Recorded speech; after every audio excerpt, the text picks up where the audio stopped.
I want to talk about the morning, or was it the evening that you found out that something had happened? Can you walk us through that? When I first walked into the emergency room and I saw one of his best friends, who was an officer, crouched down, crying uncontrollably, I knew it wasn't good. And about 20 minutes after I got there, then the doctor came out and talked to me and told me my son had succumbed to his injuries in surgery. So that's the day my world felt like it ended. What was that? What were those moments like for you? Who Um, was that? Had anybody made it there? Was it just his best friends and the police officers that were there? the emergency room was so crowded with people. Um, I was overwhelmed at the amount of people that were there. But what was even more overwhelming was after the fact, and they put a big memorial up down at the park that he had revitalized for the families, and I went down there, and people were approaching me and just telling me how much they love my son, and children were coming up to me and saying, "Mrs. Mendoza, who's going to buy us Dairy Queen and who's going to buy us pizza?" Because Brandon would go on his days off and play kickball with the kids in the park and buy them pizza or Dairy Queen when they were done playing. So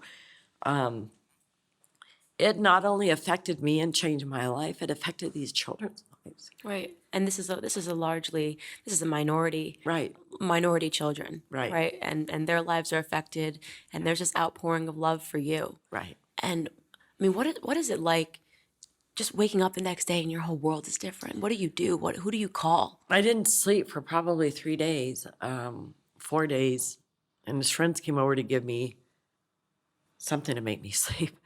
But I'm not like a pill popper kind of a woman. And so it was really hard for me to do that, but I couldn't sleep because every time I closed my eyes, just, thoughts of him. I look back on Facebook, I was making the most unbelievable posts on Facebook. I didn't even know I was doing it. But, I look back when the memories were coming up on that year anniversary, I was like, oh my gosh, it just ripped me apart. But the amount of people that showed up at his viewing and the amount of people that showed up at the funeral procession was 10 miles long.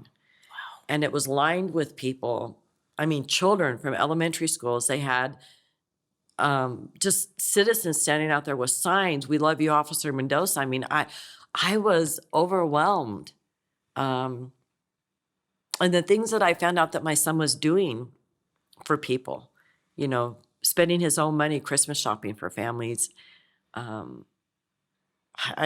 was amazed, and that inspired me that I had to fight for this spirit, this man, this person who cares so much for his community. I had to fight now for him and for anybody else that would, suffer the same fate that he did. I had to fight to try and prevent that now. Thank you guys for watching the latest episode of the Candace Owens Show. I hope you guys enjoyed the conversation as much as I did.